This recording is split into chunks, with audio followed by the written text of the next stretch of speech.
Ley general de la acumulación capitalista. Y si la composición del capital se mantiene igual, el progreso de la acumulación tiende a hacer crecer la tasa de los salarios. Ahora debemos tratar acerca de la influencia que el crecimiento del capital ejerce sobre la suerte de la clase obrera. El dato más importante para la solución de este problema es la composición del capital y los cambios que sufre en el proceso de acumulación. La composición del capital se presenta según un doble punto de vista. Del lado del valor, la determina la proporción según la cual el capital se descompone en parte constante, el valor de los medios de producción, y parte variable, el valor de la fuerza de trabajo, la suma de los salarios. Del lado de su materia, tal como funciona en el proceso de producción, todos los capitales consisten en medios de producción y en fuerza de trabajo actuante, y su composición la determina la proporción que hay entre la masa de medios de producción empleados y la cantidad de trabajo necesaria para ponerlos en movimiento. La primera composición del capital es la composición valor, la segunda, la composición técnica. Por último, para expresar el vínculo íntimo que hay entre una y otra denominaremos composición orgánica del capital a su composición valor, en la medida en que depende de su composición técnica y que, por consiguiente, los cambios que se producen en ésta se reflejan en aquella. Cuando hablamos en general de la composición de capital, siempre se trata de su composición orgánica. Los numerosos capitales colocados en una misma rama de producción y que funcionan en manos de una multitud de capitalistas, independientes entre sí, difieren en mayor o menor medida en su composición, pero el promedio de sus composiciones particulares es la del capital total destinado a esa rama de la producción. De una a otra rama, la composición media del capital varía en gran medida, pero el promedio de todas estas composiciones medias es la del capital social empleado en un país, y en las investigaciones que siguen nos referimos, en último término, a esa composición del capital social. Después de estas observaciones preliminares, volvamos a la acumulación capitalista. El crecimiento del capital encierra el aumento L su parte variable. En otros términos, una parte alícuota de la plusvalía capitalizada tiene que anticiparse en salarios. Supóngase, pues, que la composición del capital se mantiene invariable, en cuyo caso la demanda de trabajo crecerá junto con la acumulación, y la parte variable del capital aumentará por lo menos en la misma proporción que su masa total. En estos datos, el progreso constante de la acumulación debe provocar, tarde o temprano, un alza gradual de los salarios. En efecto, una parte de la plusvalía, ese fruto anual, se suma todos los años al capital adquirido. Después este incremento anual crece a su vez a medida que se ensancha el capital en funciones. Por último, si circunstancias excepcionalmente favorables la apertura de nuevos mercados en el exterior, nuevas esferas de colocación en el interior, etc. lo acicatean, la pasión de la ganancia lanzará de golpe mayores porciones del producto neto al fondo de reproducción, para dilatar aún más su escala. De todo ello resulta que cada año proporcionará ocupación para una cantidad de asalariados superior a la del anterior, y que en un momento dado las necesidades de la acumulación comenzarán a superar la oferta corriente de trabajo. A partir de ese momento, la tasa de los salarios debe seguir un movimiento ascendente. En Inglaterra, durante casi todo el siglo XV y la primera mitad del XVIII, este fue un tema de continuas lamentaciones. Sin embargo, las circunstancias más o menos favorables en medio de las cuales se reproduce y multiplica la clase obrera no modifican para nada el carácter fundamental de la reproducción capitalista. Así como la reproducción simple reproduce la misma relación social capitalistas y asalariados, así la acumulación no hace más que reproducir esa relación en una escala igualmente ascendente, con más capitalistas, o capitalistas más grandes, por un lado, y más asalariados por el otro. La reproducción del capital contiene la de su gran instrumento de valorización, la fuerza de trabajo. Acumulación del capital es, al mismo tiempo, crecimiento del proletariado. Esta identidad de dos términos en apariencia opuestos la captaron también Adam Smith, Ricardo y otros, que para ellos la acumulación del capital no es otra cosa que el consumo, por los trabajadores productivos, de toda la parte capitalizada del producto neto, o, lo que es lo mismo, su conversión en proletarios adicionales. Ya en 1696 exclamaba John Bellars. Pues si uno tuviese 100.000 acres de tierra y otro tanto de esterlinas en dinero, y otro tanto de ganado, sin un trabajador, ¿qué sería el rico, sino un trabajador? Y como los trabajadores enriquecen a los hombres, cuantos más trabajadores haya, más ricos habrá. El trabajo de los pobres es la mina de los ricos. De la misma manera, Bertrand de Mandeville afirma, a principios del siglo XVIII. Donde la propiedad está lo bastante protegida, tiene que resultar más fácil vivir sin dinero que sin pobres, pues ¿quién haría el trabajo? Por lo tanto, si no hay por qué hambrear a los trabajadores, tampoco hay que darles nada que valga la pena atesorar.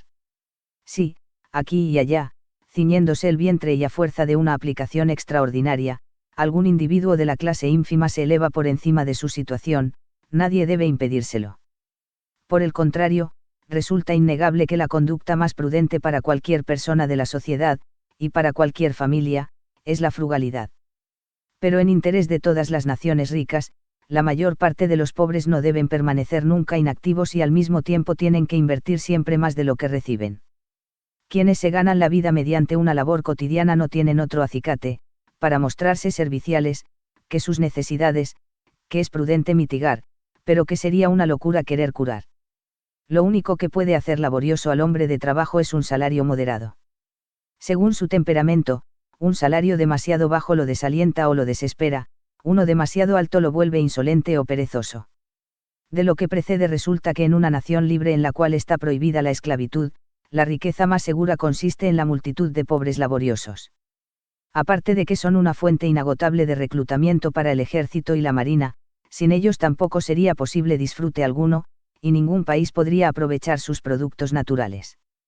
Para que la sociedad, que evidentemente se compone de no trabajadores, sea feliz y el pueblo se conforme inclusive con su penoso destino, es preciso que la gran mayoría se conserve tan ignorante como pobre.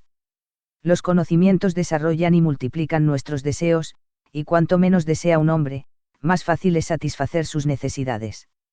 Lo que Mandeville, escritor valiente y de pensamiento claro, no podía percibir todavía, es el hecho de que el mecanismo de la acumulación aumenta, junto con el capital, la masa de los pobres laboriosos, es decir, de los asalariados que convierten su fuerza de trabajo en fuerza vital del capital y que mantienen así, quiéranlo o no, como siervos de su propio producto encarnado en la persona del capitalista.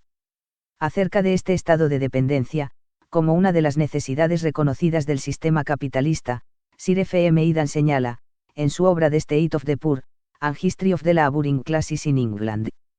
Nuestra zona exige trabajo para la satisfacción de las necesidades, y a eso se debe que por lo menos una parte de la sociedad deba trabajar sin descanso. Hay quienes no trabajan y sin embargo disponen a su arbitrio de los productos de la industria. Pero estos propietarios deben ese favor a la civilización y al orden establecido, son creados por las instituciones civiles. Egan habría debido preguntarse, ¿y qué crea las instituciones civiles? Pero desde su punto de vista, el de la ilusión jurídica, no considera la ley como un producto de las relaciones materiales de la producción, sino, al contrario, estas relaciones como un producto de la ley. Linget invirtió con una sola frase el andamiaje ilusorio del espíritu de las leyes de Montesquieu. El espíritu de las leyes, dijo, es la propiedad. Pero dejemos continuar a Egan. Estas, las instituciones civiles, reconocieron, en efecto, que hay otra manera de apropiarse de los frutos del trabajo, que no es el trabajo mismo. Las personas de fortuna independiente la deben casi por entero al trabajo ajeno, y no a su propia capacidad, que en nada difiere de la de los otros. Lo que distingue a los ricos de los pobres no es la posesión de tantas tierras o tanto dinero, sino el poder de disponer del trabajo, de command of labor. Lo que conviene a los pobres no es una situación servil y abyecta, sino un estado de dependencia fácil y liberal, a state of ease and liberal dependence. Y lo que necesitan las personas adineradas es una influencia, una autoridad suficiente sobre quienes trabajan para ellas. Ese estado de dependencia, como lo admitirá cualquier conocedor de la naturaleza humana, es indispensable para la comodidad de los propios trabajadores. Sir F. M. Egan, dicho sea de paso, es el único discípulo de Adam Smith que en el siglo XVIII haya producido una obra notable.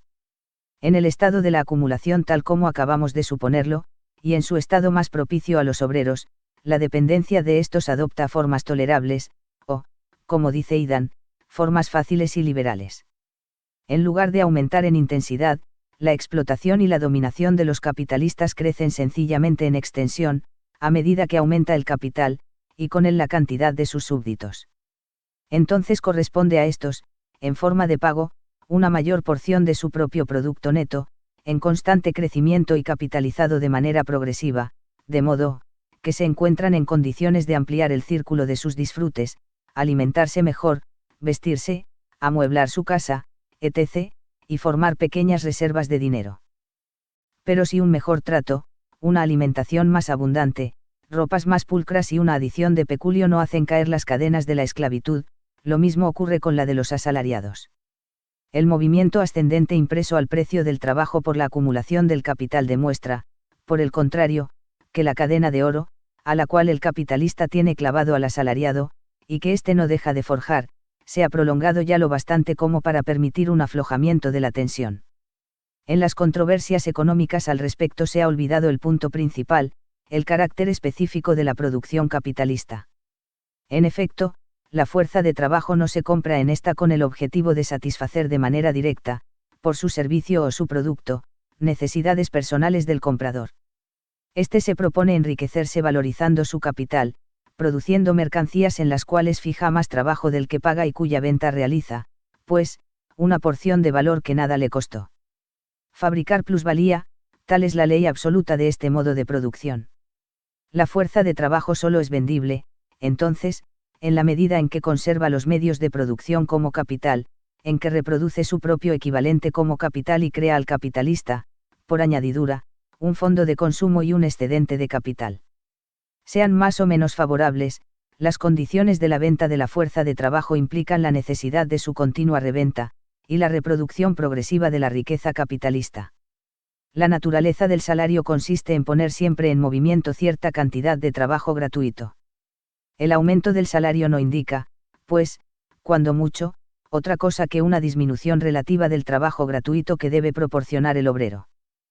Pero esta disminución nunca puede ir lo bastante lejos como para perjudicar al sistema capitalista. En nuestros datos, la tasa de los salarios se elevó gracias a un acrecentamiento del capital, superior al del trabajo ofrecido. Solo queda una alternativa. O los salarios siguen subiendo, pues su alza no impide el progreso de la acumulación, cosa que nada tiene de maravilloso, pues, dice Adam Smith. Después que descendieron estas ganancias, los capitales no solo pueden seguir aumentando, sino aumentar, además, con mayor velocidad que antes. Un gran capital, aunque con pequeñas ganancias, por lo general aumenta con mayor velocidad que un capital pequeño con grandes ganancias. Entonces es evidente que la disminución del trabajo gratuito de los obreros no impide que el capital extienda su esfera de dominio. Este movimiento, por el contrario, acostumbra al trabajador a ver su única posibilidad de salvación en el enriquecimiento de su amo. O bien el alza progresiva de los salarios embota el aguijón de la ganancia y empieza a retardar la marcha de la acumulación, que va en disminución, pero esta misma disminución hace desaparecer la causa primera, es decir, el exceso de capital en comparación con la oferta de trabajo. A partir de ese momento la tasa del salario vuelve a caer a un nivel concorde con las necesidades de valorización del capital, nivel que puede ser superior, igual o inferior al que era en el momento en que se produjo el alza de los salarios. De esta manera, el mecanismo de la producción capitalista elimina de manera espontánea los obstáculos que a veces crea por casualidad. Es preciso entender muy bien el vínculo entre los movimientos del capital en vías de acumulación y las vicisitudes correlativas que surgen en la tasa de los salarios. Ora hay un exceso de capital, proveniente de la acumulación acelerada, que hace que el trabajo ofrecido sea relativamente insuficiente y por consiguiente tiende a elevar su precio. Ora hay un movimiento más lento de la acumulación, que hace que el trabajo ofrecido sea superabundante, en términos relativos, y deprime su precio. El movimiento de expansión y contracción del capital en vías de acumulación produce, entonces, de manera alternativa, la insuficiencia o la superabundancia relativas del trabajo ofrecido, pero es una disminución absoluta o proporcional de la cifra de la población obrera la que hace sobreabundante el capital en el otro. Encontramos un fenómeno en todo sentido análogo en las peripecias del ciclo industrial. Cuando llega la crisis, los precios de las mercancías sufren una baja general, que se refleja en un alza del valor relativo del dinero. En cambio, cuando renace la confianza, los precios de las mercancías experimentan un alza general, que se refleja en una baja del valor relativo del dinero, aunque en los dos casos el valor real de este no experimente el menor cambio. Pero así como la escuela inglesa conocida con el nombre de Kerency School desnaturaliza estos hechos al atribuir la exageración de los precios a una superabundancia y su depresión a una falta de dinero, así también los economistas, que confunden el efecto con la causa, pretenden explicar las vicisitudes de la acumulación por el movimiento de la población obrera, que ofrecería, ora demasiados brazos, ora demasiados pocos. La ley de la producción capitalista, así metamorfoseada en presunta ley natural de la población, equivale sencillamente a lo siguiente. La relación entre la acumulación del capital y la tasa de salario es nada más que la relación entre el trabajo gratuito, convertido en capital, y el suplemento de trabajo pagado que exige ese capital adicional para ser puesto en movimiento. Por lo tanto, no se trata en manera alguna de una relación entre dos términos independientes entre sí, es decir, por un lado la magnitud del capital y por el otro la cifra de la población obrera, sino que es, en último análisis, una relación entre el trabajo gratuito y el trabajo pagado de la misma población obrera. Si la cantidad de trabajo gratuito que entrega la clase obrera, y que la clase capitalista acumula, crece con suficiente rapidez para que su conversión en capital adicional exija un complemento extraordinario de trabajo pagado, el salario asciende, y si todas las otras circunstancias no varían, el trabajo gratuito disminuye en proporción. Pero en cuanto esta disminución llega al punto en que el sobretrabajo, que alimenta al capital, no parece ya ofrecerse en cantidad normal, se produce una reacción, se capitaliza una parte menor de la renta, la acumulación se hace con más lentitud y el movimiento ascendente del salario sufre un contragolpe. El precio del trabajo, entonces, solo puede elevarse entre los límites que dejan intactas las bases del sistema capitalista y aseguran su reproducción en escala progresiva. ¿Y cómo podría ser de otro modo, cuando el trabajador solo existe para aumentar la riqueza ajena, creada por él? Es así que, en el mundo religioso, el hombre es dominado por la obra de su cerebro, en tanto que en el mundo capitalista lo domina la obra de su mano. 2. Cambios sucesivos de la composición del capital en el progreso de la acumulación, y disminución relativa de la parte del capital que se cambia por la fuerza de trabajo. Según los propios economistas, lo que provoca el alza de los salarios no es la amplitud real de la riqueza social, ni la magnitud absoluta del capital adquirido, sino solo el continuo progreso de la acumulación y su grado de velocidad. Por consiguiente, ante todo es preciso aclarar las condiciones en que se lleva a cabo ese progreso, del cual hasta ahora hemos considerado nada más que la fase particular en que el acrecentamiento del capital se combina con un estado estacionario de su composición técnica. Dadas las bases generales del sistema capitalista, el desarrollo de las potencias productivas del trabajo social se da siempre en cierto punto de la acumulación, para convertirse, en adelante, en su palanca más poderosa. La misma causa, dice Adam Smith, que hace elevar los salarios del trabajo, el acrecentamiento de los capitales, tiende a aumentar sus facultades productivas y a hacer que una menor cantidad de trabajo se encuentre en condiciones de crear una mayor cantidad de producto. Pero ¿por qué camino se obtiene este resultado? Por una serie de cambios en el modo de producción, que colocan a determinada suma de fuerza de trabajo en condiciones de mover una masa cada vez mayor de medios de producción. En este crecimiento, respecto de la fuerza de trabajo empleada, los medios de producción desempeñan un doble papel, los unos, tales como máquinas, edificios, hornos, aparatos de drenaje, abonos minerales, etc., aumentan en cantidad, amplitud, masa y eficacia, para hacer más productivo el trabajo, en tanto que las otras materias primas auxiliares aumentan porque el trabajo, que se ha vuelto más productivo, consume más en un tiempo dado. Cuando nació la gran industria, se descubrió en Inglaterra un método para convertir en hierro forjable el hierro fundido con coque.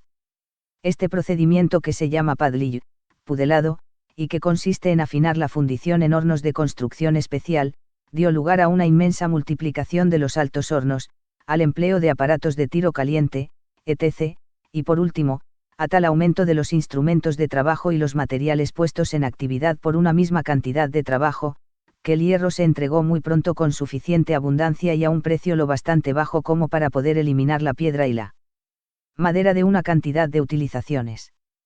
Como el hierro y el carbón son las grandes palancas de la industria moderna, no es posible exagerar la importancia de esta innovación.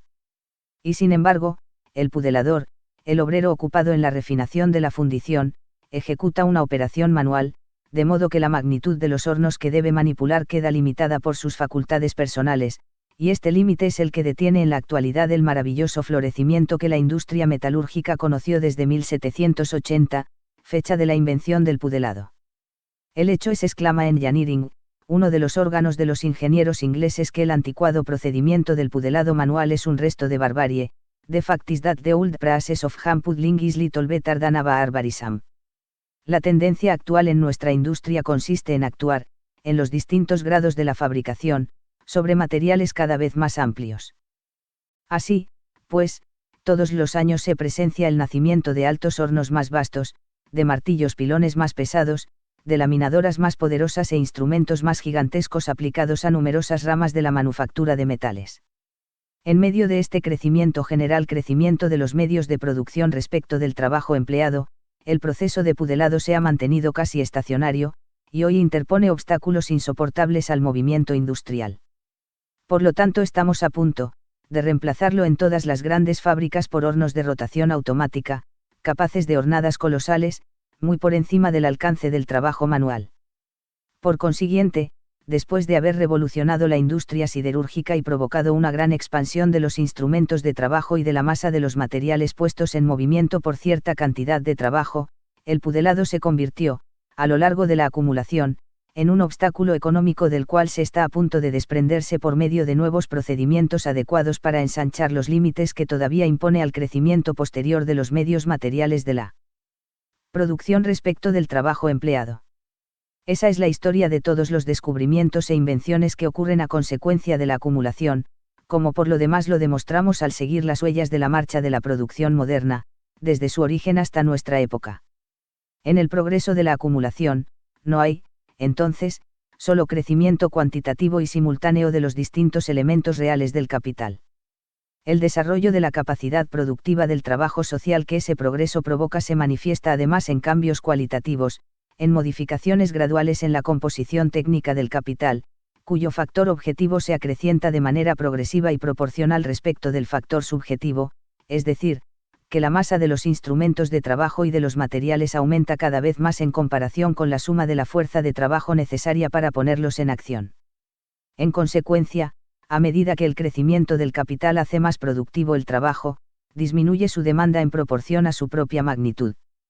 Estos cambios en la composición técnica del capital se reflejan en su composición valor, en el crecimiento progresivo de su parte constante a expensas de la parte variable, de manera que si, por ejemplo, en una época atrasada de la acumulación se convierte el 50% del valor capital en medios de producción, y el 50% en trabajo, en una época más avanzada se invertirá el 80% de aquel en medios de producción y solo el 20% en este.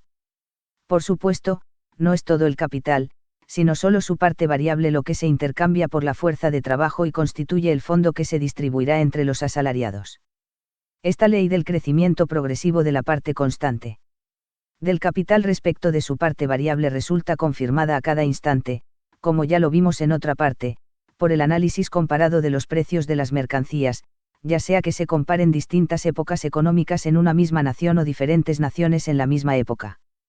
La magnitud relativa de ese elemento del precio que representa solo el valor de los medios de producción consumidos, es decir, la parte constante del capital anticipado, estará por lo general en proporción directa, y la magnitud relativa del otro elemento del precio, que paga el trabajo y solo representa la parte variable del capital anticipado, estará por lo común en razón inversa del progreso de la acumulación. Ello no obstante, la disminución de la parte variable del capital respecto de su parte constante, esa modificación en la composición valor del capital, solo indica desde lejos el cambio en su composición técnica. Por ejemplo, si el valor capital invertido hoy en la hilandería es en sus 7/8 partes constante y en 1/8 variable, en tanto que a principios del siglo XVIII era mitad del uno y mitad del otro, la masa del algodón, de los usos, etc., que un hilandero desgasta en un tiempo dado es en nuestros días cientos de veces mayor que a comienzos de ese siglo. La razón de ello es que el mismo progreso de la capacidad de trabajo que se manifiesta en el aumento de los instrumentos de trabajo y de los materiales puestos en movimiento por una suma de trabajo más pequeña también hace disminuir el valor de la mayoría de los productos que funcionan como medios de producción. Por consiguiente, su valor no se eleva en la misma proporción que su masa. El aumento de la parte constante del capital en comparación con su parte variable es, en consecuencia, inferior, con mucho, al crecimiento de la masa de los medios de producción respecto de la del trabajo empleado. El primer movimiento sigue al último con menor grado de velocidad. Por último, para evitar errores, es preciso señalar que el progreso de la acumulación, al hacer que disminuya la magnitud relativa del capital variable, no excluye, sin embargo, el crecimiento absoluto. Supongamos que un valor capital se divide primero, la mitad en parte constante, la mitad en la porción variable, y que más tarde esta última es apenas un quinto. En el momento en que se produce esa modificación, cuando el valor capital primitivo, es decir, 6.000 esterlinas, llega a la cifra de 18.000, la parte variable ha aumentado en un quinto. Se eleva de 3.000 a 3.600 esterlinas, pero antes un aumento de la acumulación en un 20% habría bastado para acrecentar la demanda de trabajo en un quinto, en tanto que ahora, para producir el mismo efecto, la acumulación debe triplicarse. La cooperación, la división manufacturera, la maquinización, etc., en una palabra, los métodos adecuados para dar impulso a la productividad del trabajo colectivo, solo pueden introducirse cuando la producción se realiza ya en una escala lo bastante considerable, y a medida que ésta se expande, aquellos se desarrollan. Sobre la base del trabajo asalariado, la escala de las operaciones depende en primer lugar de la magnitud de los capitales acumulados en manos de empresarios privados. Así, pues, cierta acumulación previa, cuya génesis examinaremos más adelante, se convierte en el punto de partida de la industria moderna, ese conjunto de combinaciones sociales y procedimientos técnicos que hemos denominado modo específico de la producción capitalista, o producción capitalista propiamente dicha. Pero todos los métodos que ésta emplea para fertilizar el trabajo son otros tantos métodos para aumentar la plusvalía o el producto neto, para alimentar la fuente de la acumulación, para producir capital por medio del capital. En consecuencia, si la acumulación debe haber llegado a cierto grado de magnitud para que pueda establecerse el modo específico de la producción capitalista, esta acelera, a la inversa, la acumulación cuyo progreso posterior, al permitir que se ensanche aún más la escala de las empresas, vuelve a actuar sobre el desarrollo de la producción capitalista, etc. Estos dos factores económicos, en razón compuesta del impulso recíproco que esa manera se dan el uno al otro, provocan, en la composición técnica del capital, los cambios que aminoran de manera progresiva la parte variable en relación con la constante. Cada uno de los capitales individuales de que está compuesto el capital social representa en principio cierta concentración, en manos de un capitalista, de medios de producción y de mantenimiento del trabajo, y a medida que se acumula, esa concentración se extiende. Al aumentar los elementos reproductivos de la riqueza, la acumulación produce, pues, al mismo tiempo, su creciente concentración en manos de empresarios privados. Pero este tipo de concentración, que es el corolario obligado de la acumulación, se mueve dentro de límites más o menos estrechos. El capital social, distribuido entre las distintas esferas de producción, adopta en ellas la forma de una multitud de capitales individuales, que recorren unos al lado de otros su movimiento de acumulación, es decir, de reproducción, en escala progresiva. Ese movimiento produce primero el excedente de elementos constituyentes de la riqueza, que luego agrega a sus grupos ya combinados actuando como capital. En proporción a su magnitud ya adquirida y al grado de su fuerza reproductiva, cada uno de esos grupos, cada capital, se enriquece con esos elementos adicionales, con lo cual da muestras de vitalidad propia, mantiene, acrecentándola, su existencia separada y limita la esfera de acción de las otras. El movimiento de concentración se dispersa, entonces, no solo en tantos puntos como la acumulación, sino que el fraccionamiento del capital social en una multitud de capitales independientes unos de otros se consolida precisamente porque todos los capitales individuales funcionan como focos de concentración relativo. Como la suma de acrecentamientos con que la acumulación aumenta los capitales individuales engrosa en igual medida al capital social, la concentración relativa que todos estos capitales representan en promedio no puede crecer sin un aumento simultáneo del capital social, de la riqueza social destinada a la reproducción. Ese es el primer límite de la concentración, corolario de la acumulación. Pero esto no es todo. La acumulación del capital social resulta, no solo del crecimiento gradual de los capitales individuales, sino además del aumento de su número, ya sea que los valores latentes se conviertan en capitales, o que vástagos de antiguos capitales se separen de ellos para arraigar con independencia de su cepa. Por último, grandes capitales acumulados con lentitud se fraccionan en un momento dado en varios capitales distintos, por ejemplo, en ocasión de una división sucesoria entre familias capitalistas. La concentración resulta así recorrida por la formación de nuevos capitales y por la división de los antiguos. El movimiento de la acumulación social presenta, en consecuencia, por un lado una creciente concentración, en manos de empresarios privados, de los elementos reproductores de la riqueza, y por el otro la dispersión y multiplicación de los focos de acumulación y concentración relativos, que se rechazan mutuamente de sus órbitas específicas. En cierto punto del progreso económico, el movimiento opuesto de su atracción mutua contraría esta fragmentación del capital social en una multitud de capitales individuales, o el movimiento de repulsión de sus partes integrantes. Ya no es la concentración la que se confunde con la acumulación, sino, por el contrario, un proceso distinto en lo fundamental. La atracción reúne distintos focos de acumulación y de concentración, la concentración de capitales ya formados, la fusión de una cantidad superior de capitales en una cantidad menor, en una palabra, la centralización propiamente dicha.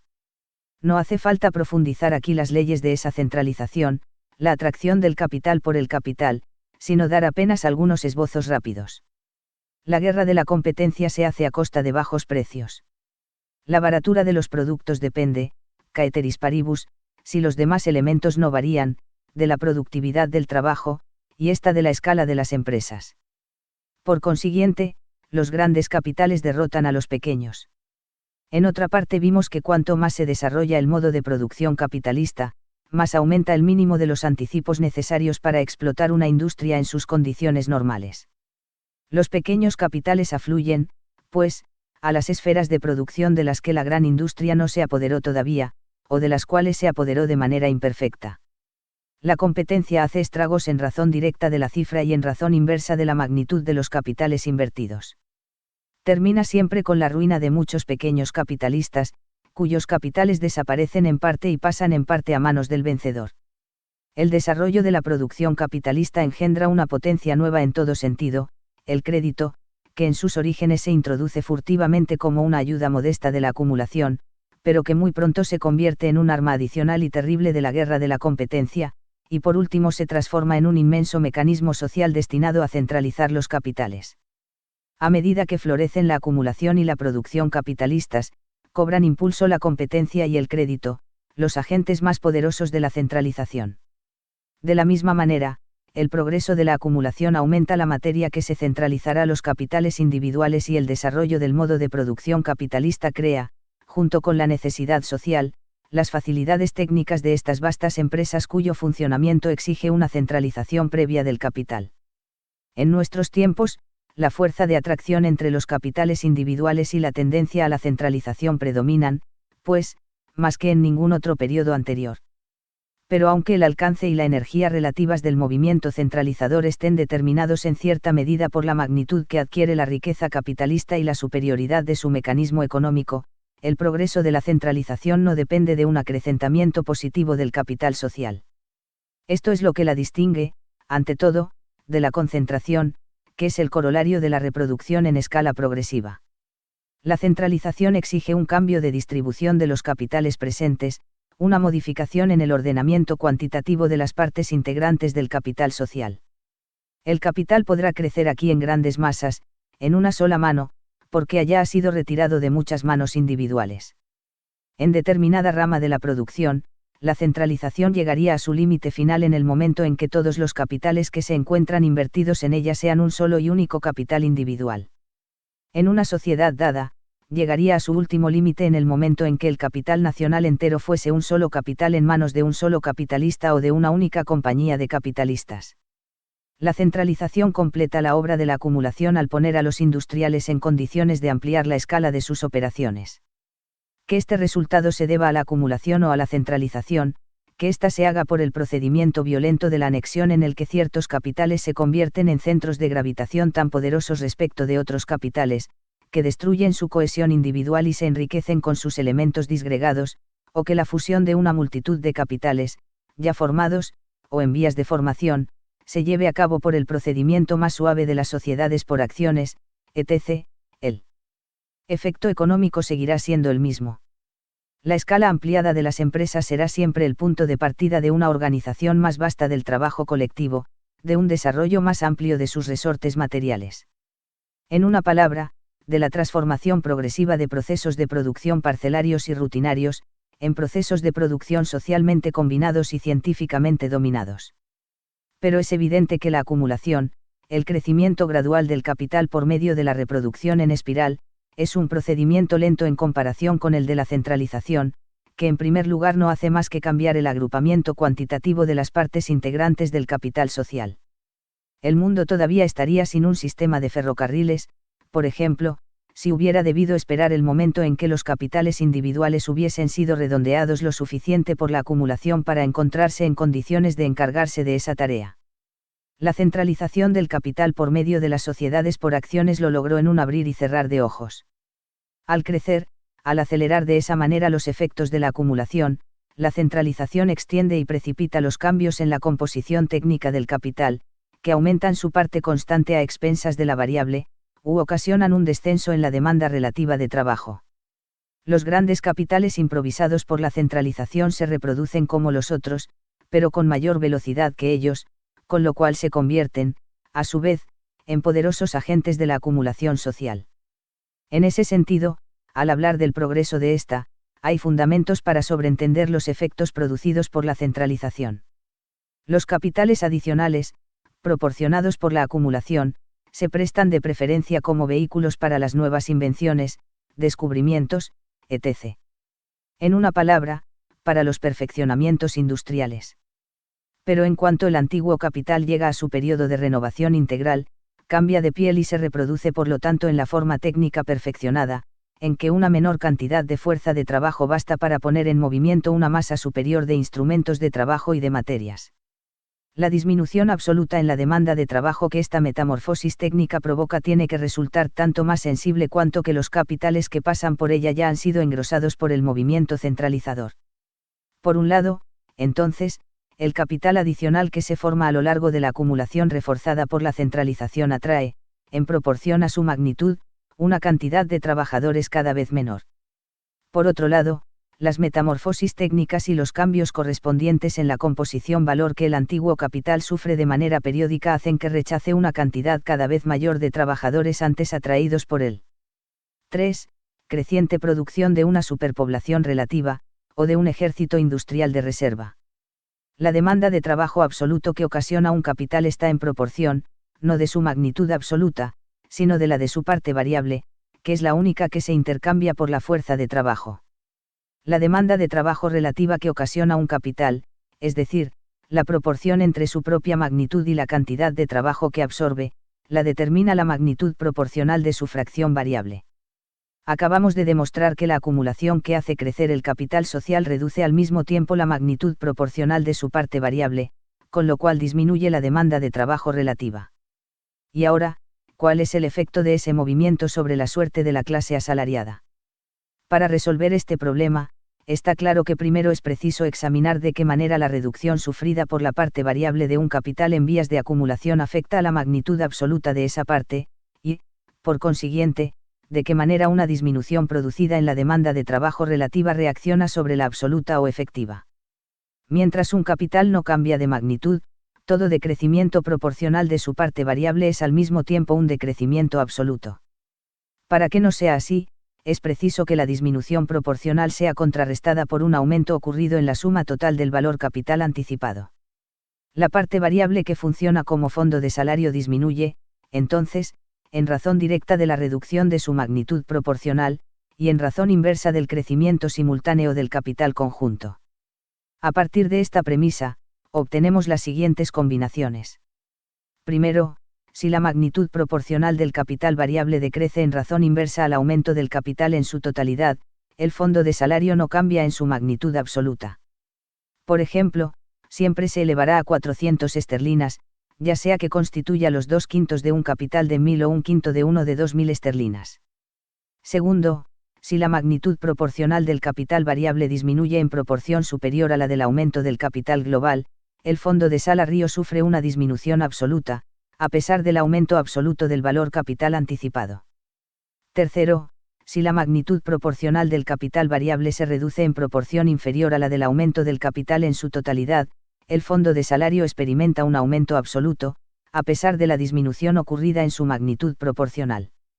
Desde el punto de vista de la acumulación social, estas distintas combinaciones afectan la forma de tantas fases sucesivas como las masas del capital social distribuidas entre las distintas esferas de producción recorren una tras otra, a menudo en sentido distinto, y de tantas condiciones diferentes, simultáneamente ofrecidas por distintas esferas de producción. En el capítulo sobre la gran industria hemos considerado estos dos aspectos del movimiento. Se recordará, por ejemplo, las fábricas en que la misma cantidad de obreros basta para poner en movimiento una suma cada vez mayor de materiales y de instrumentos de trabajo. En ese caso, como el crecimiento del capital proviene de la expansión de su parte constante, hace disminuir en igual medida la magnitud de su parte variable o la masa proporcional de la fuerza de trabajo explotada, pero no altera la magnitud absoluta. Como ejemplos de una disminución absoluta de una cantidad de obreros ocupados en ciertas ramas de la industria, y de su aumento simultáneo en otras, aunque todas se hayan destacado, de la misma manera, por el acrecentamiento del capital invertido en ellas y por el progreso de su productividad, mencionaremos aquí que en Inglaterra, de 1851 a 1861, el personal ocupado en la agricultura se redujo de 2.011.447 individuos a 1.924.110, el dedicado a la manufactura de la lana de hebra larga, de 102.714 a 79.249, el que trabajaba en la fabricación de la seda, de 111.940 a 101.678, en tanto que en el mismo periodo el personal dedicado a la hilandería y tejido de algodón se elevó de 371.777 individuos a 456.646, y el que trabajaba en las manufacturas de hierro, de 68.053 a 125.711. Por último, en cuanto a la otra cara de la acumulación social, que muestra su progreso en una misma rama de industria, alternativamente seguido por el aumento, la disminución o el estado estacionario de la cantidad de obreros empleados, la historia de las peripecias sufridas por la industria algodonera nos proporcionó el ejemplo más notable. Cómo la demanda de trabajo efectiva se regula, no solo por la magnitud del capital variable ya puesto en movimiento, sino además por el promedio de su crecimiento continuo, la oferta de trabajo se mantiene normal mientras sigue ese movimiento. Pero cuando el capital variable desciende a un promedio de crecimiento inferior, a partir de ese momento la misma oferta de trabajo que hasta entonces era normal se vuelve anormal, sobreabundante, de modo que una fracción más o menos considerable de la clase asalariada, que ha dejado de ser necesaria para la valorización del capital y perdido su razón de ser, resulta entonces superflua, supernumeraria. Como este juego sigue repitiéndose con la masa ascendente de la acumulación, esta arrastra tras de sí a una creciente superpoblación. La ley de decrecimiento proporcional del capital variable y de la disminución correspondiente en la demanda de trabajo relativa, tiene, entonces, como corolarios, el aumento absoluto del capital variable y el crecimiento absoluto de la demanda de trabajo según una proporción decreciente, y por último, como complemento, la producción de una superpoblación relativa.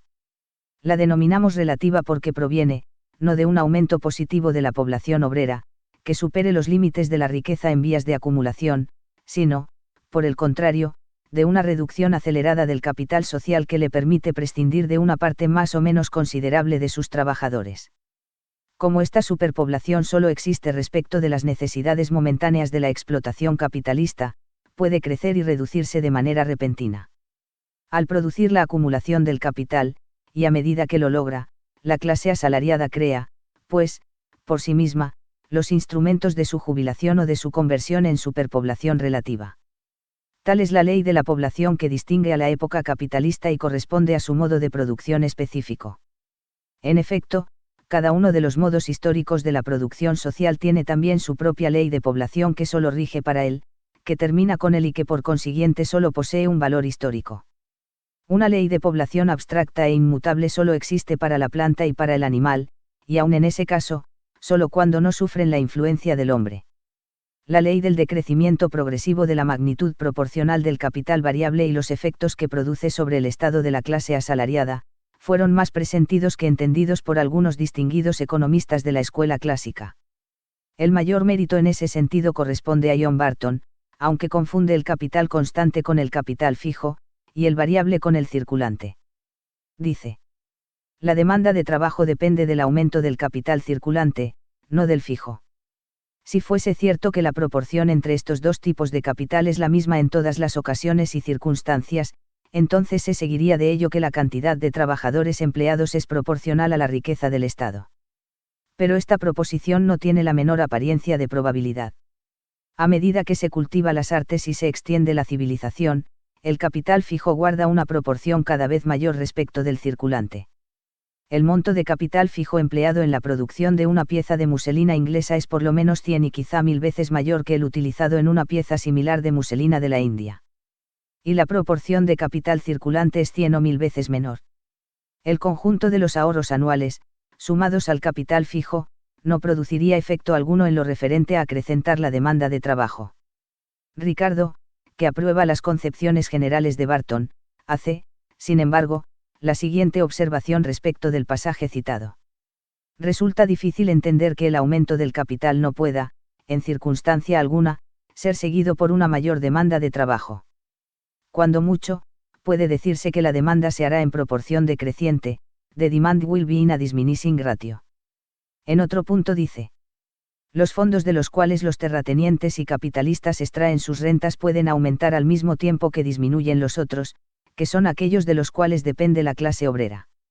De ello resulta que la misma causa, es decir, la sustitución del trabajo humano por máquinas, que hace crecer la renta neta de un país puede hacer que la población sea superabundante, render de population redundant, y empeorar la situación del trabajador. Richard Jones declara a su vez: el monto del capital dedicado al mantenimiento del trabajo puede variar, con independencia de cualesquiera cambios del monto total del capital. Grandes fluctuaciones del monto del trabajo empleado y grandes sufrimientos pueden llegar a ser más frecuentes a medida que el propio capital resulta más abundante. Y citemos por último a Ramsey. La demanda, de trabajo, se eleva, no en proporción a la acumulación del capital general. Por consiguiente, todo aumento del capital nacional destinado a la reproducción llega a tener cada vez menos influencia sobre el destino del trabajador. Pero si la acumulación, el progreso de la riqueza sobre la base capitalista, crea, pues, por fuerza, una superpoblación obrera, ésta se convierte a su vez en la palanca más poderosa de la acumulación, en una condición de existencia de la producción capitalista en su estado de desarrollo integral.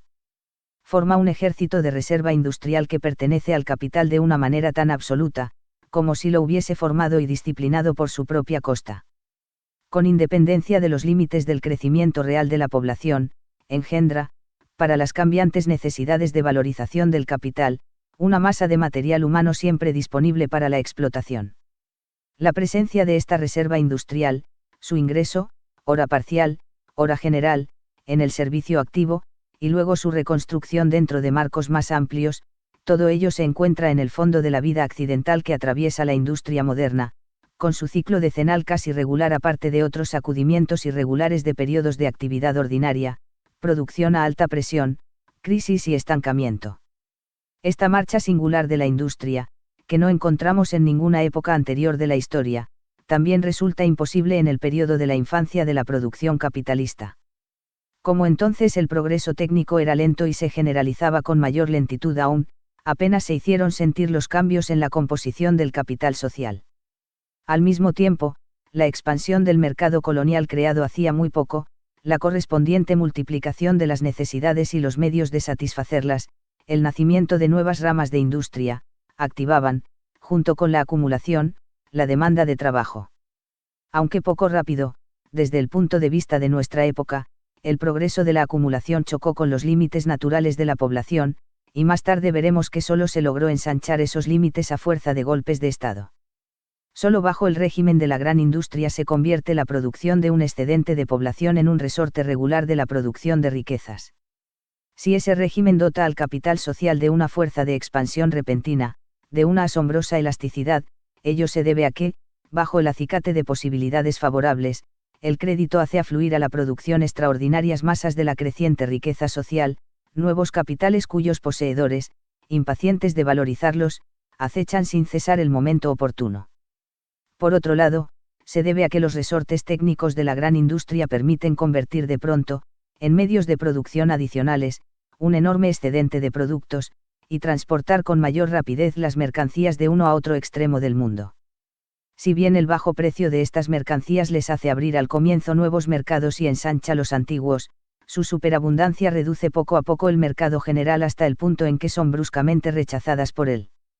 Las vicisitudes comerciales se combinan así con los movimientos alternativos del capital social, que a lo largo de su acumulación sufre revoluciones en su composición, o bien se acrecienta sobre la base técnica ya adquirida. Todas estas influencias convergen para provocar expansiones y contracciones repentinas de la escala de la producción. La expansión de esta por movimientos espasmódicos es la primera causa de su súbita contracción. Por cierto que esta provoca a su vez aquella, pero la expansión desmesurada de la producción, que constituye el punto de partida, sería posible sin un ejército de reserva a las órdenes del capital, sin un excedente de trabajadores, independiente del crecimiento natural de la población. Ese excedente se obtiene con la ayuda de un procedimiento muy simple, y que todos los días lanza a los obreros a la calle, a saber, la aplicación de métodos que, al hacer más productivo el trabajo, disminuyen su demanda. La conversión, siempre renovada, de una parte de la clase obrera en otros tantos brazos semiocupados o desocupados por completo imprime, pues, su forma típica al movimiento de la industria moderna. Así como los cuerpos celestes, una vez lanzados a sus órbitas, las describen durante un tiempo indefinido, así también la producción social, precipitada a ese movimiento alternativo de expansión y de contracción, lo repite por necesidad mecánica.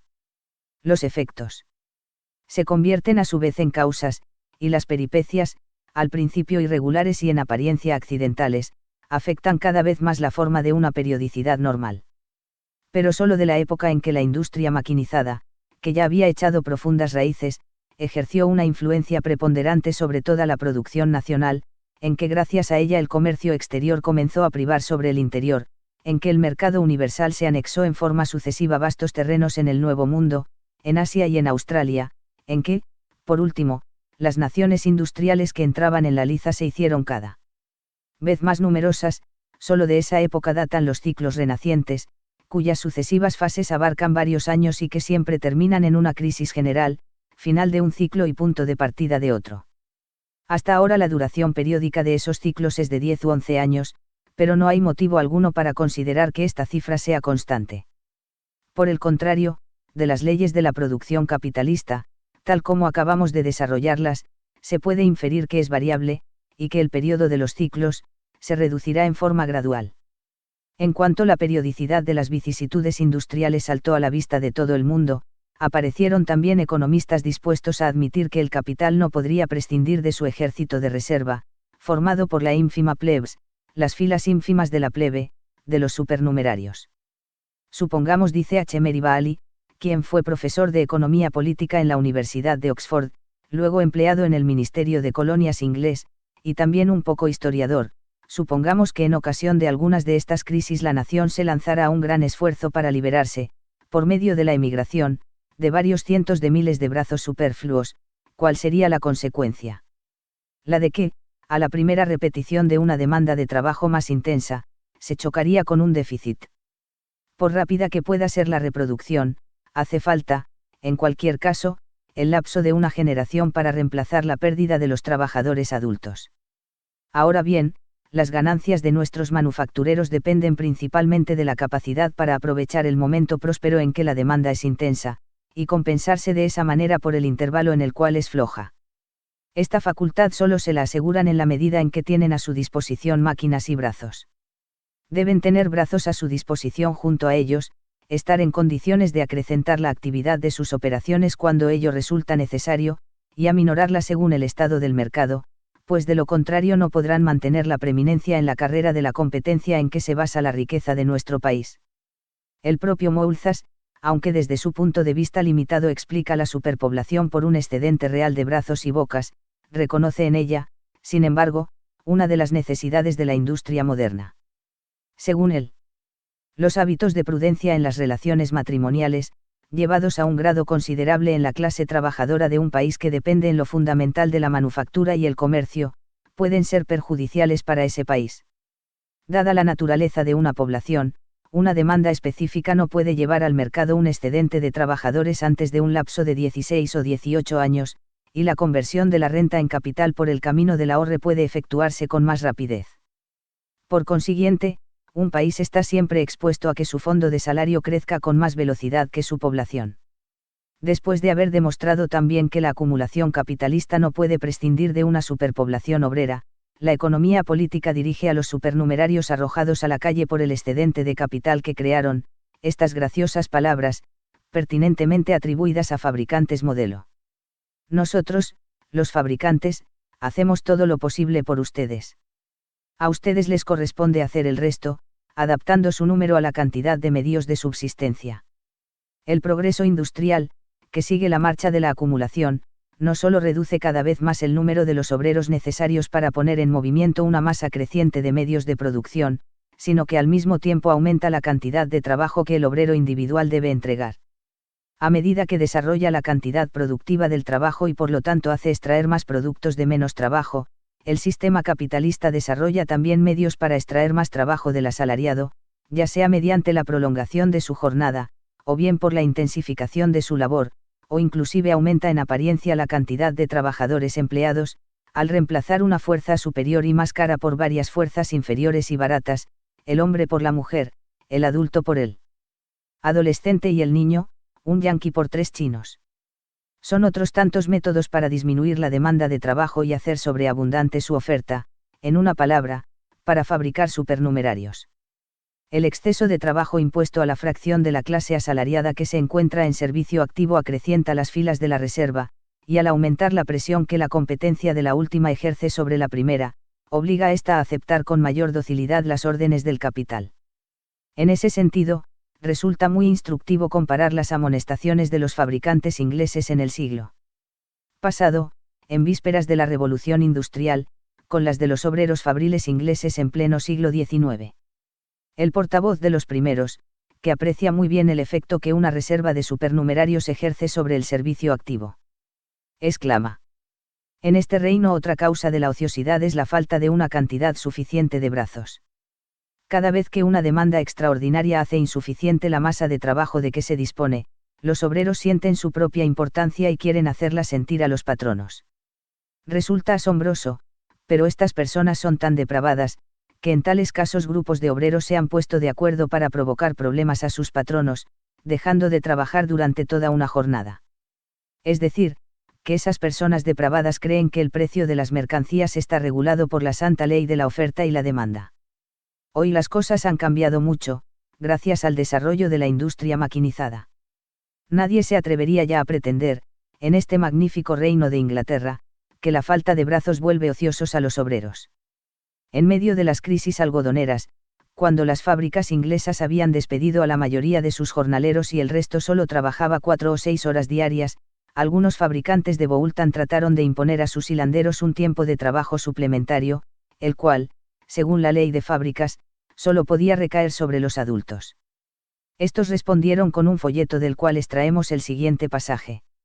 A los operarios adultos de esta fábrica se les ha pedido que trabajen de 12 a 13 horas diarias, en tanto que hay cientos obligados a la ociosidad que de buena gana trabajarían en horarios parciales, con el fin de mantener a sus familias y salvar a sus hermanos de una tumba prematura por exceso de trabajo.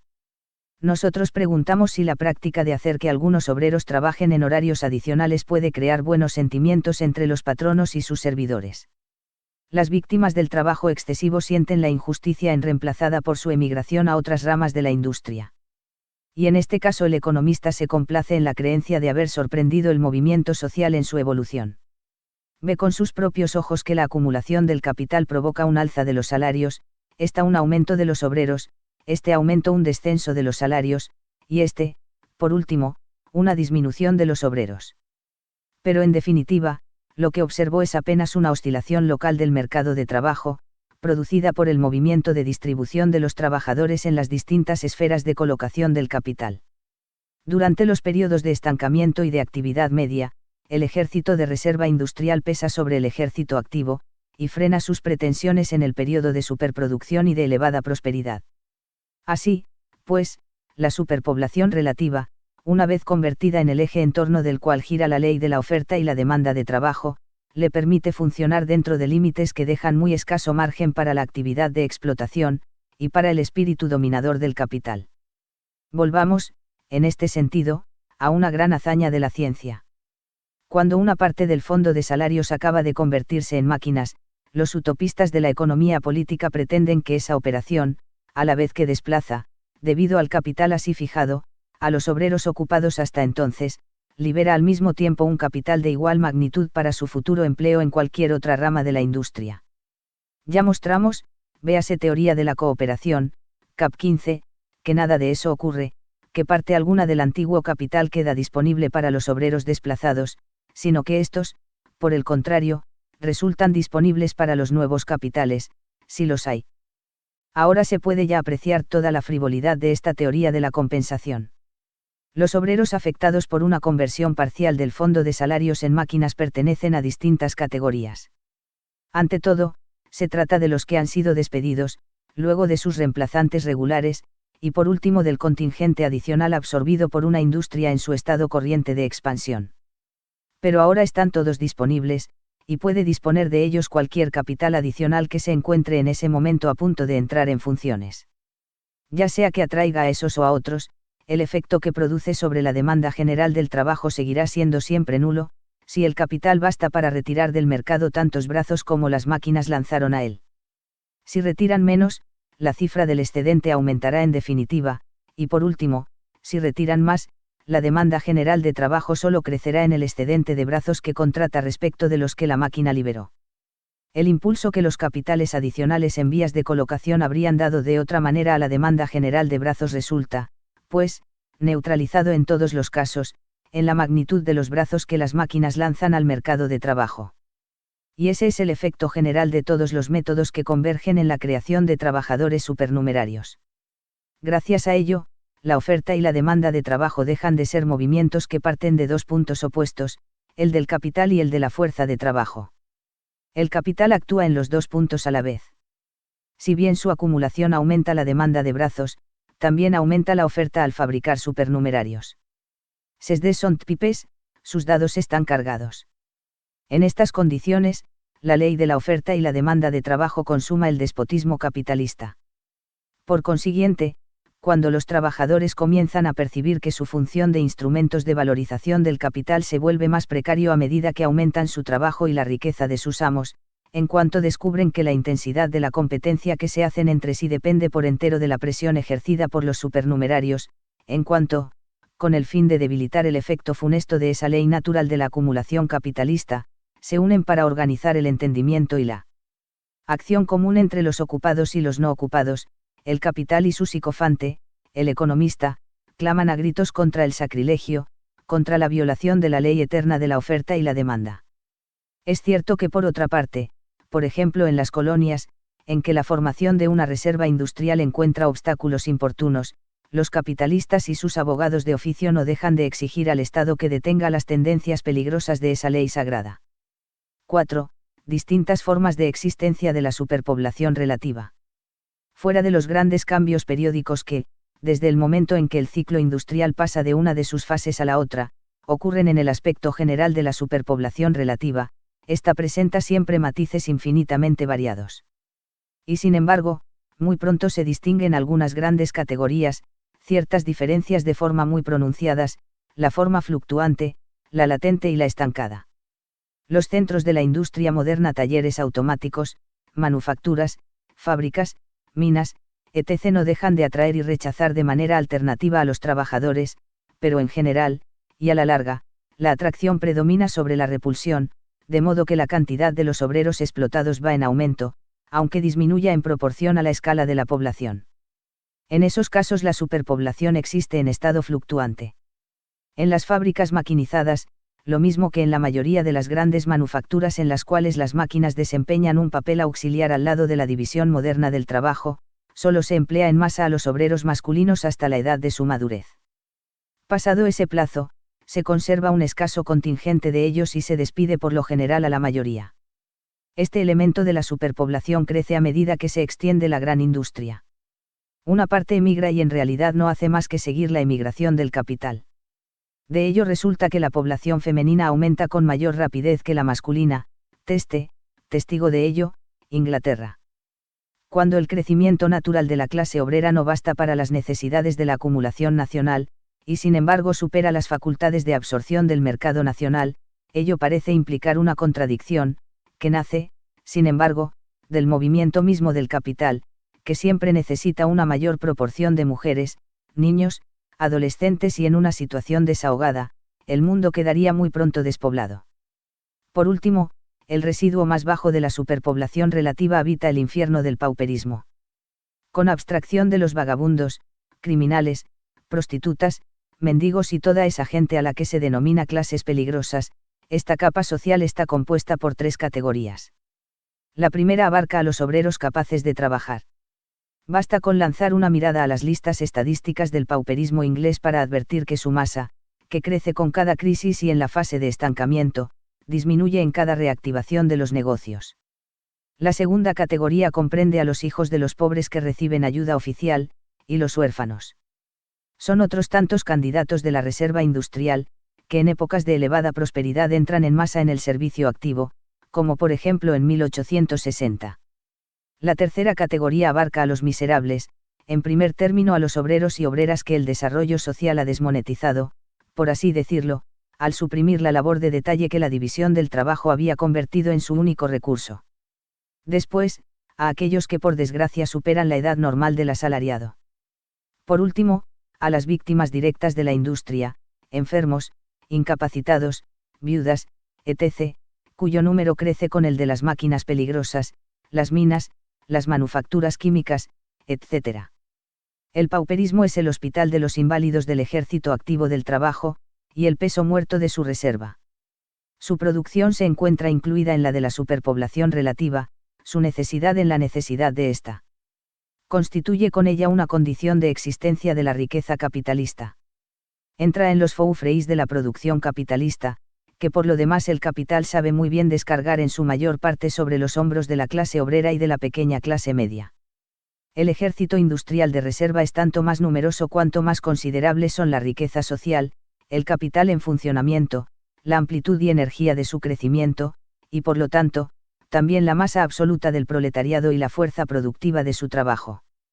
Las mismas causas que desarrollan la fuerza expansiva del capital acrecientan también la fuerza de trabajo que se encuentra a su disposición.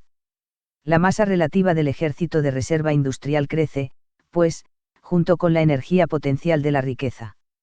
Pero cuanto más aumenta este ejército de reserva, en comparación con el ejército activo del trabajo, más crece la superpoblación consolidada, excedente de población, cuya miseria es inversamente proporcional a los tormentos de su trabajo.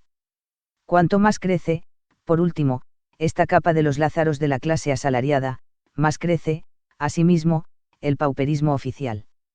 Esta es la ley absoluta, general, de la acumulación capitalista. La acción de esta ley, como la de cualquier otra, resulta modificada, por supuesto, por circunstancias especiales. Se entiende, pues, toda la locura de la sabiduría económica que no deja de predicar a los trabajadores que adapten su número a las necesidades del capital.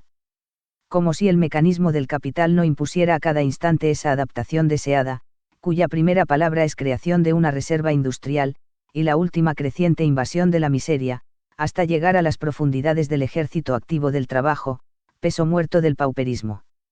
La ley según la cual una masa cada vez mayor de los elementos constituyentes de la riqueza puede ponerse en funcionamiento, gracias al continuo desarrollo de las capacidades colectivas del trabajo, con una inversión cada vez menor de fuerza humana, esa ley que obliga al hombre social a producir más con menos esfuerzo, se convierte, en el medio capitalista en el cual los medios de producción no se encuentran al servicio del trabajador, sino al de aquellos, en la ley contraria, es decir, que cuanto más crece el trabajo en recursos y poderío, más presión ejercen los trabajadores sobre sus medios de empleo, y más precaria se vuelve la condición de existencia del asalariado, la venta de su fuerza.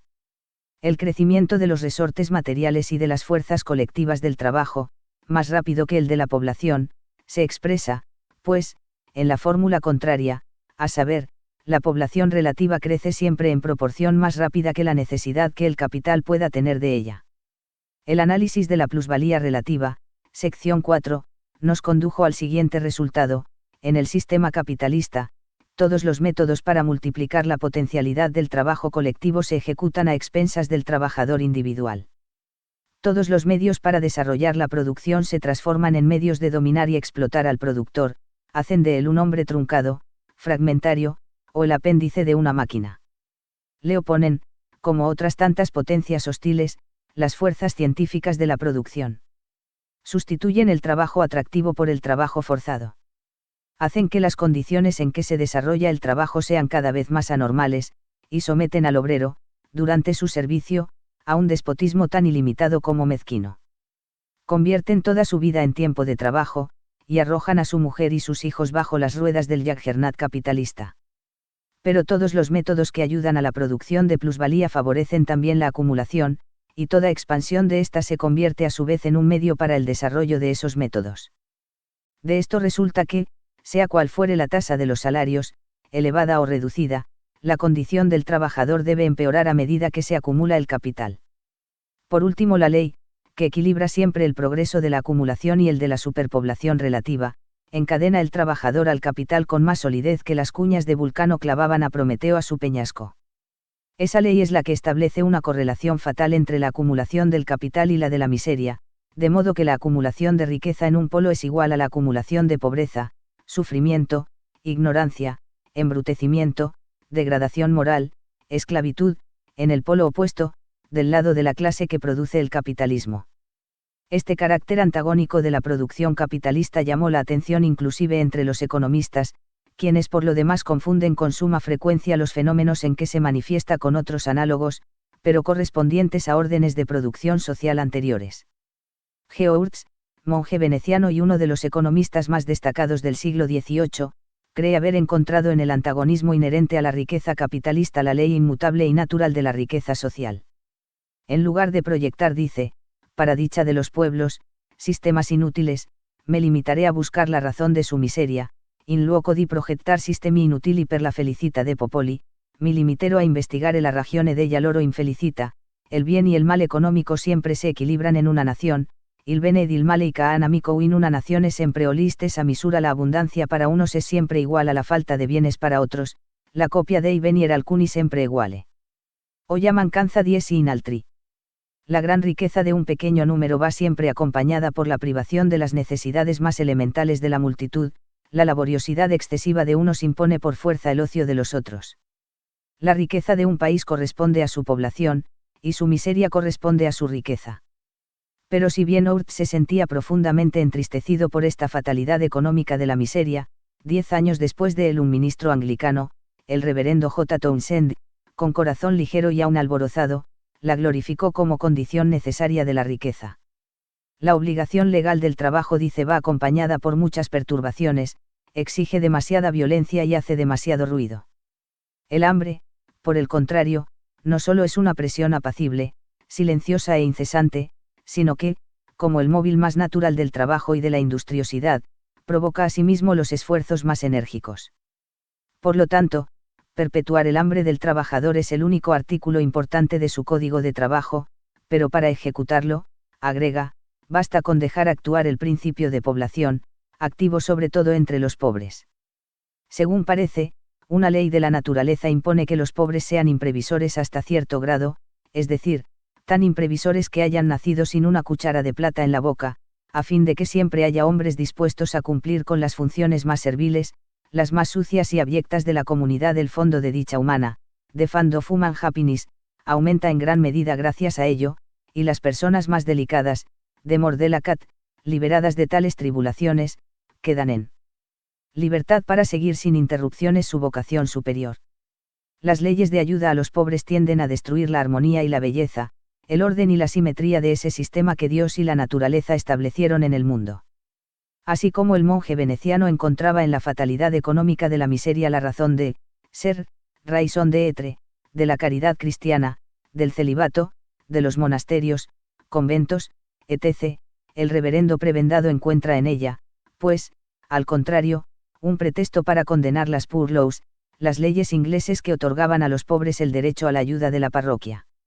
El progreso de la riqueza social, dice Storch, engendra esa clase útil de la sociedad, que se encarga de las ocupaciones más molestas, más viles y desagradables, que, en una palabra, al cargar sobre sus hombros todo lo que la vida tiene de repugnante y envilecedor, procura a la otra clase el tiempo, la serenidad de espíritu y la dignidad convencional, del carácter, etc.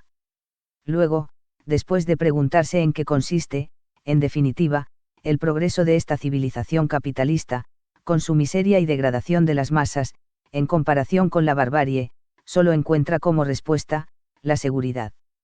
Sismondi comprueba que gracias al progreso de la industria y la ciencia, cada trabajador puede producir todos los días mucho más de lo que necesita para su manutención cotidiana.